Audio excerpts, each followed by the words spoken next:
Thank you, Cathaoirleach, and thank you, Minister.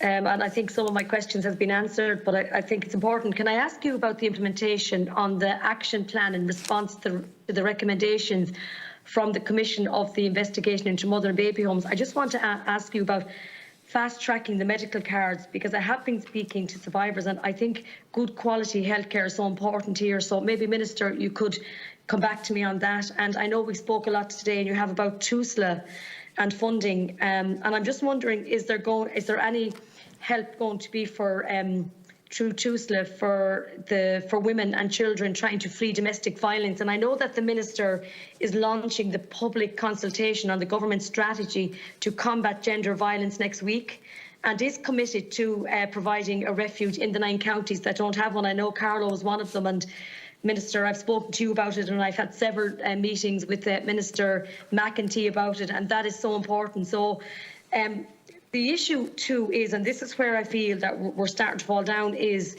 when we speak about refuges and we speak about wraparound services, there's huge issues when you come to safe accommodation, and particularly across the country, but I know for Carlow and my own area, that we need to have proper supports in place, like working through your local authority, like education, like counselling services. And I think, like when we talk about women's refuge, because it falls under so many different departments, it's becoming a huge issue, and so therefore is the services. And I think what we need to do now is, instead of kind of saying, well, I know it's under Minister Helen McEntee's remit, but all the other services that involves, like the children's services and, you know, like local authority for a mother that needs to be housed if she is, or put into a refuge, that if we don't actually get all the services right, Minister, I think we're going to fall down there.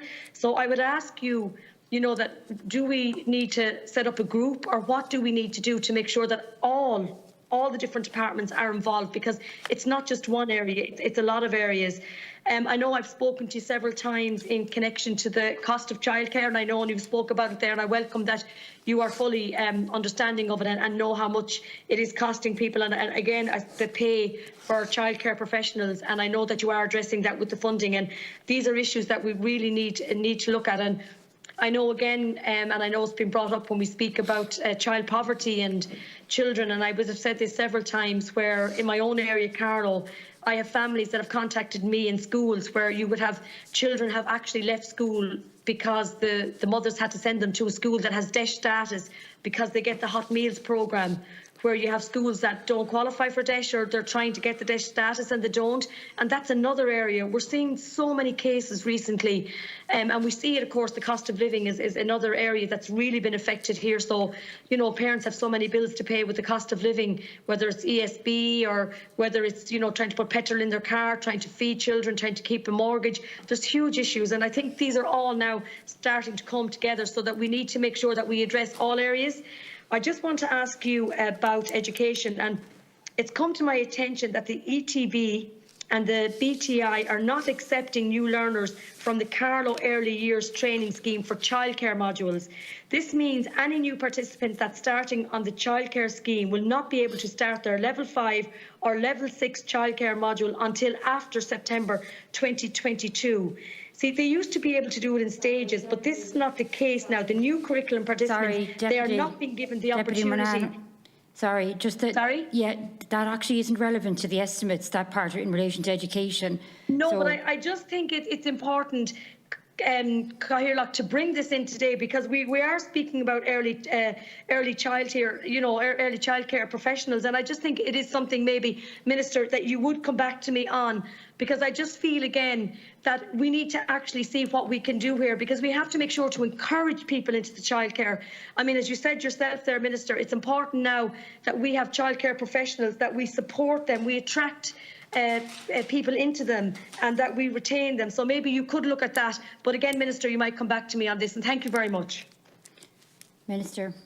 Thanks very much, Deputy. Just in terms of the medical card, the key issue with the enhanced medical card that we'll be providing to 19,000 former residents is that they do require a legislative basis, and that's been the case, and it's been the case in terms of survivors of the Magdalene institutions and survivors of the industrial schools as well. So we do need a legislative basis for the provision of that large volume of medical cards, and that's why we're looking to move this legislation. The legislation basing the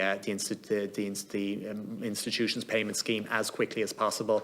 My officials are working on the heads right now, and we'd hope to have them to your committee for PLS as quickly as possible.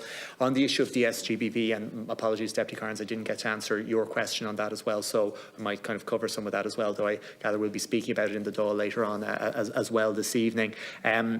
Yes, the third national strategy on DSGBV is going to be, the consultation of that will be launched soon. That's been led by the Department of Justice. And as we know, government has taken a kind of a strategic approach that the issue and the government's response to DSGBV will now be led by the Department of Justice. And you summarised the reason for that very well, Deputy, when you kind of spoke about lots of departments, lots of agencies, local authorities, health, whatever, all doing little bits here, fragmentation. And we recognise that in the programme for government.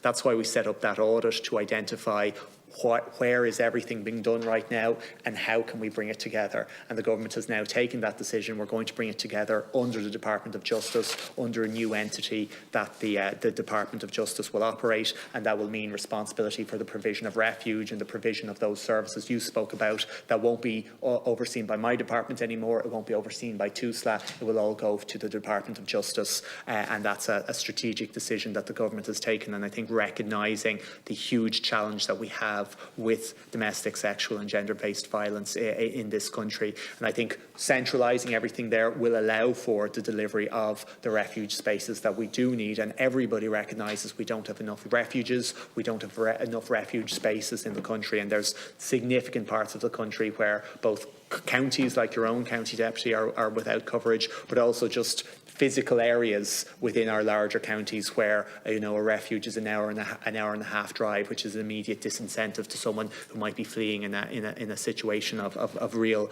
desperate need. Now, there is a commitment under CAS, the Capital Allocation Scheme, from the Department of Housing to finance refuge space, but I think there's also recognition just that the CAS process is lengthy. That is one of the problems we've identified as well as the lack of spaces. It takes such a long time to build a new refuge, and when we publish the accommodation review, and we hope to publish that next week, and in our response to that, again led by Minister McEntee through the third national strategy, we'll be outlining how we're going to address those particular issues. In terms of the issue, the childcare education issue that you have in your own that you highlighted there in Carlo, you might just drop me on the details to that. I'm happy to follow up with my own officials. In terms of child poverty, I suppose the key measures we're taking now is we're investing in the EU Child Guarantee. It's an EU mandated approach to supporting free access to childcare, to education and to health for children in need. And the Irish Government will be submitting our action plan in response to the EU Child Guarantee by the end of March. And our response to the EU Child Guarantee will be located within our wider successor strategy to Bob F, Better Outcomes, Brighter Futures. That's our all-of-government approach to children and young people. That strategy ended in 2020. We're designing the successor strategy now and addressing child poverty and making sure, again, we have a coordinated all-of-government approach to addressing child poverty will be absolutely central to the Bob F successor strategy. And I'll be working with Minister Joe O'Brien in the Department of Rural and Community Affairs in terms of the designation of a new child poverty reduction target that the country needs to adopt. I think that's all elements there, Deputy. Thank you.